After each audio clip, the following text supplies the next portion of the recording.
Joining me on the phone right now, none other than Burton Bell, the frontman of Fear Factory. How are you today, sir? I'm great, Billy. How you doing today, man? I am just kicked back, relaxed, enjoying the summer sunshine and not being in classes. Oh, you're a lucky man. Oh, yes. Now, Burton, we have been listening to The Industrialist for a while now. The album is absolutely phenomenal. I'm not going to lie to you that I do like the single, The Industrialist. However, there is another song that I actually like a little bit better. Which one's that? God Eater.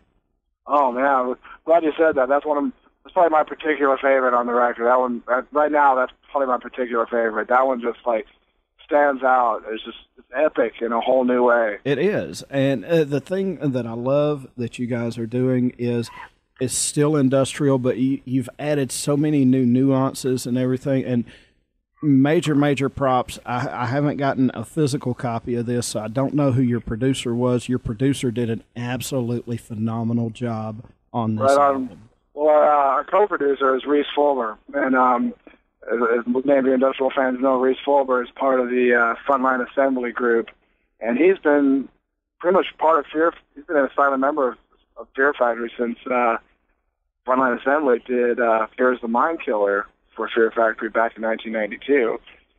He was also on board for Demanufacture, Remanufacture, Obsolete, and Digimortal.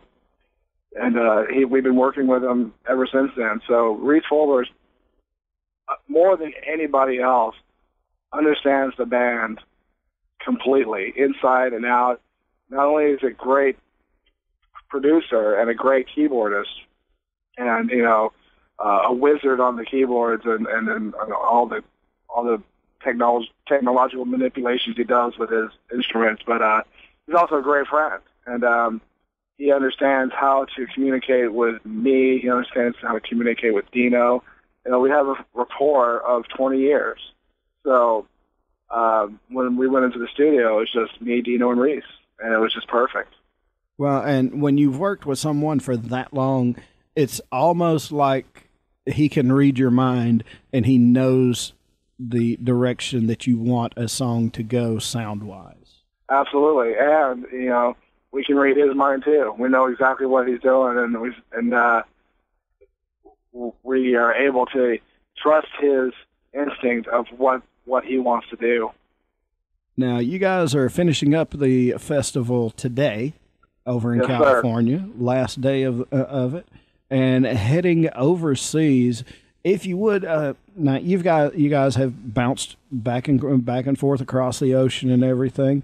What is the difference between performing in America as opposed to performing over in Europe?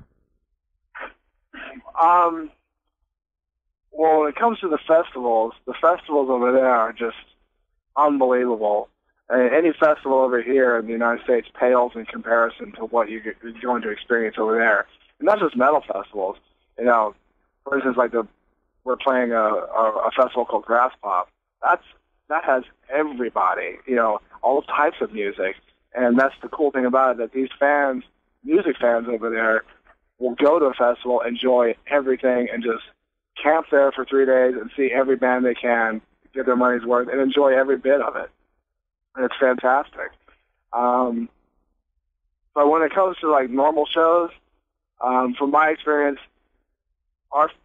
the European audience took to Fear Factory first, and so they're really excited to see us. It's like being a home over there. We've seen so many people, but Fear Factory fans are rabid all over the world. They're just excited. They're just go overboard for the band whenever we play, and that's in the States and Europe. That's awesome. Now, you mentioned about the difference in the fans. I know they say that illegal downloading, about 87% of illegal downloads actually come from America.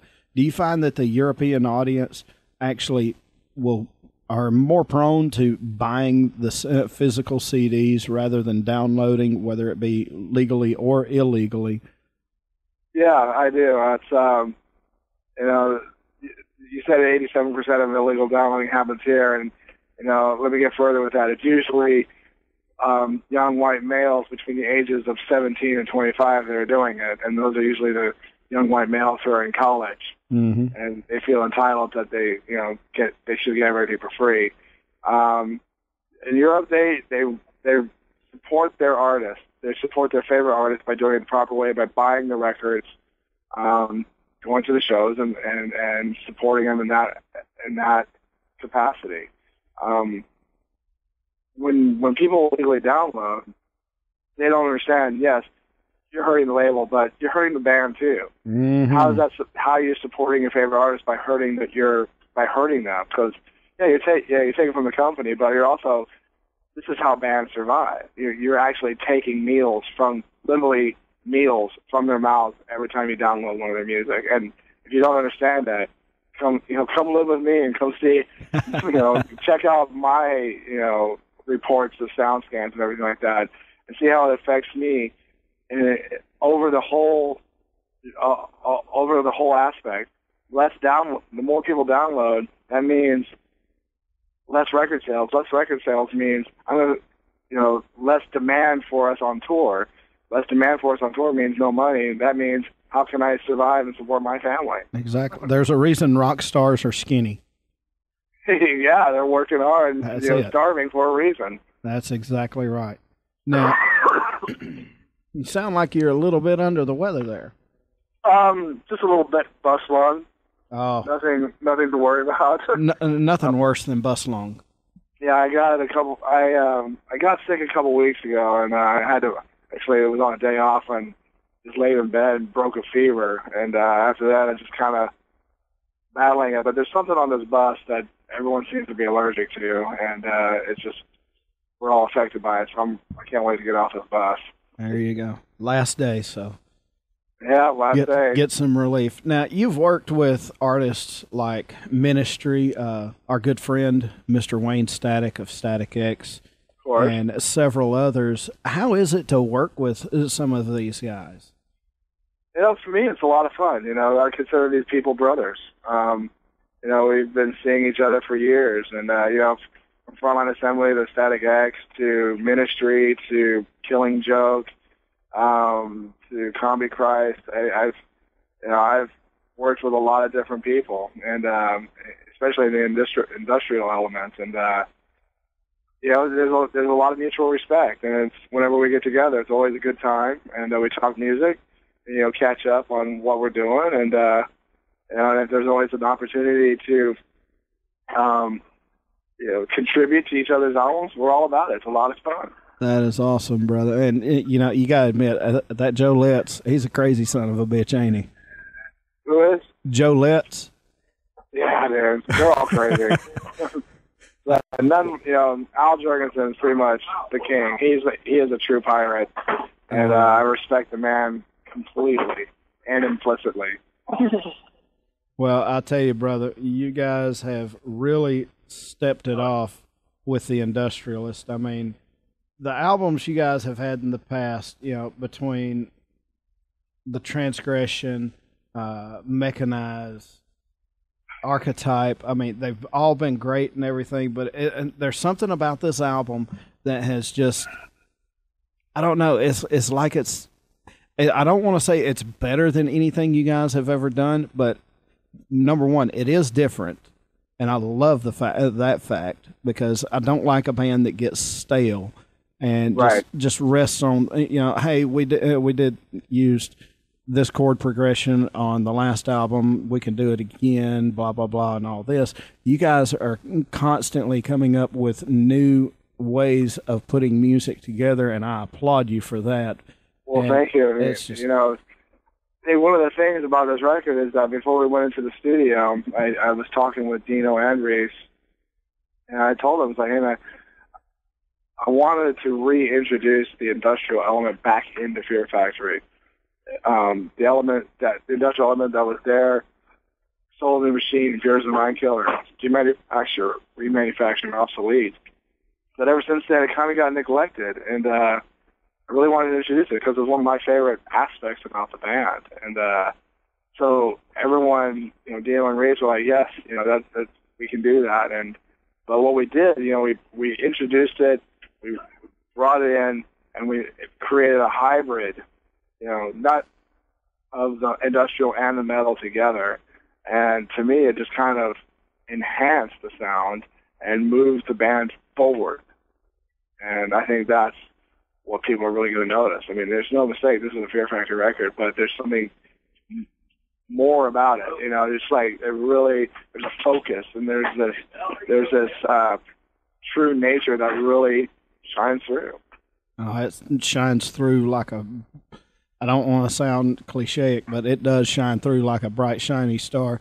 Last question I've got for you. I want to find out if the myth and the legend is true. Is it true that Dino has like 16 fingers because he has to play like he does?